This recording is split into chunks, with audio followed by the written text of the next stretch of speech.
Hi guys! Magluluto ako ng pork sisig. Isa ako. Sinabay-sabay ko na yan guys. Yan. Sibuyas, bawang at luya. Ito po yung sisig na slice na. Na-slice ko na siya. May atay ng manok. Then yung maskara at saka tenga ng baboy. Nag-brown na yung sibuyas, bawang at luya. Ilagay ko na ang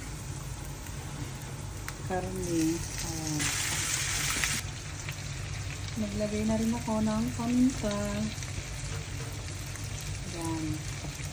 Depende sa inyong taste. Katuyo. Seasoning yan.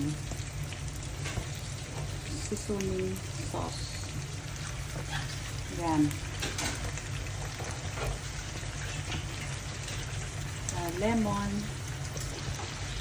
Haluin. Lagyan ko na rin ng sisig powder, yung pampadasa.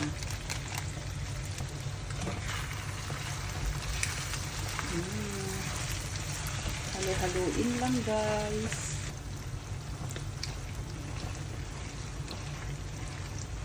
Ayan guys, lagyan ko na ng utak ng karne.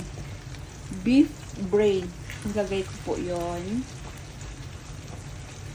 Yun po yung magpapalasa ng sisig. Diba? Ayan guys, patapos na rin siya, no? Dali na lang siya maluto. Ready to serve na. Thank you for watching. Bye!